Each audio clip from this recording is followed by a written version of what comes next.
Okay, so we've got our Prophet XL. Now we've taken off the screws already on the side, and don't forget the screws on the bottom for the wheel box.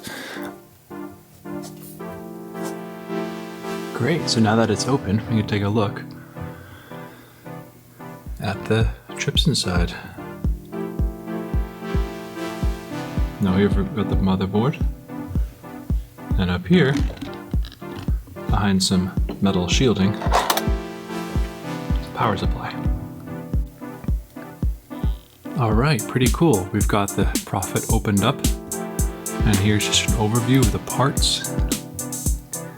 Here we've got our motherboard, and just to point out a couple features, we've got our USB-C and slot number 3. We want to make sure that goes back to the same port when we attach the new motherboard. We've got our PCIe port right here. And to access that, we'll have to remove these 2 screws to free that bar up. And then here, we've got the SATA cable. Here is the reset. Here's the ATX connection. And here's the SSD with the Prophet X library on there. And behind this metal shielding is our power supply. So that needs to be replaced, and we're going to put the new one in that has better calibration. So if you're having boot issues, you may need to follow these steps. And to reassemble, we'll do everything in the reverse order at the very end. So once again, this is the PCIe bridge that can only be removed by taking off these 2 screws.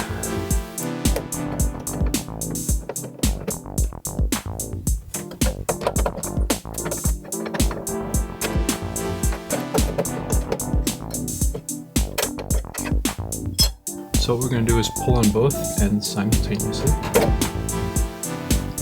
Notice the writing, as it says, the side faces key bed, so when you put it back in, make sure we're facing it that way. Put this to the side. Next we're going to remove the USB 3 connection.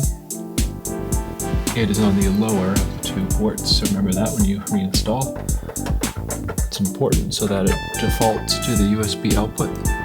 Okay, and next, we're going to remove the SATA cable. And that pops right out like that. Next, we're going to remove this cable here.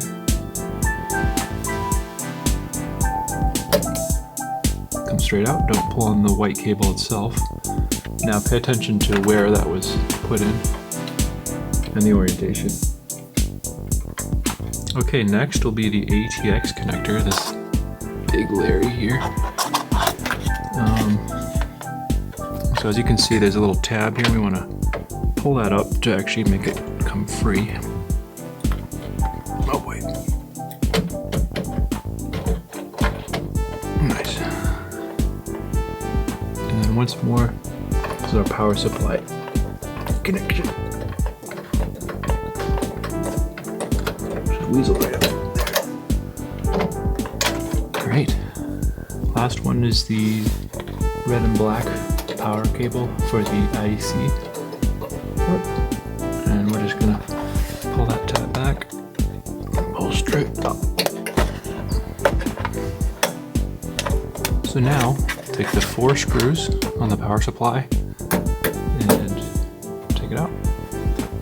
So yeah, I'm basically gonna be replacing it with a new power supply and then shipping back the old one so that Sequential can upcycle them and recalibrate them for the next user who may have some potential issues with the boot sequence. So this all stemmed from the boot menu not fully loading, and there was just a little problem where the synth was expecting a full 3.3 volts out of the CR2032 battery, and obviously battery's not always going to have that full voltage. This gives it more flexibility, more lenience, more tolerance, so that if your battery is not perfectly brand new, it's still use it, which is what you want. Very cool. So just a recap of the pieces that I've got from Sequential in the mail. This is the brand new motherboard. I'm gonna pop that in. And then this power supply. So we're gonna install that first, and then the motherboard. All this material can be used to repackage the old motherboard so it can safely make its journey back to Sequential headquarters.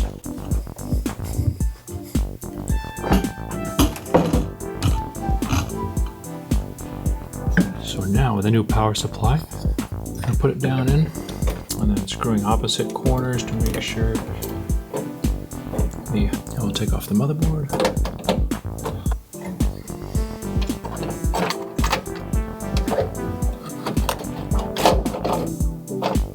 Our new motherboard is installed. Just gotta clamp it down with the 4 screws. Next we're gonna get the SATA cable, and that's on the top right of these group of 4. Open that up. Get the power locked in.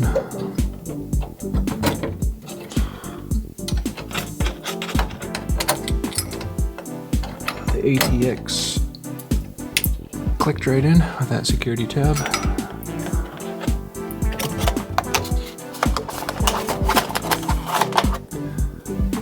Now that reset cable right there. Next we get the PCIe bridge back on there.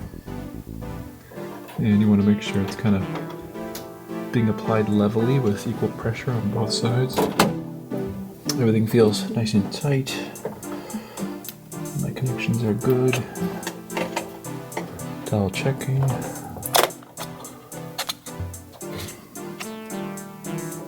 Yep.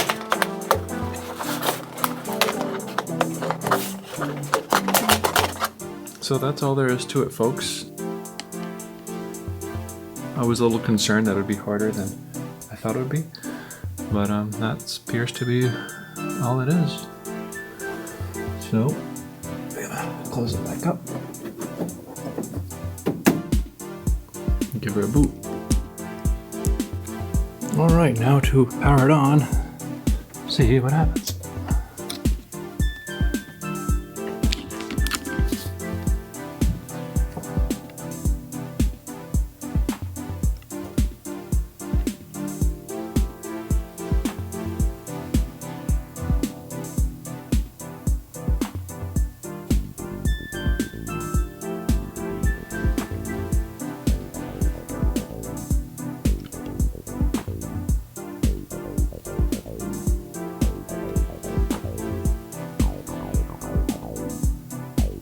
What happened before was it was kind of stopping at the very end of the boot sequence and never finishing.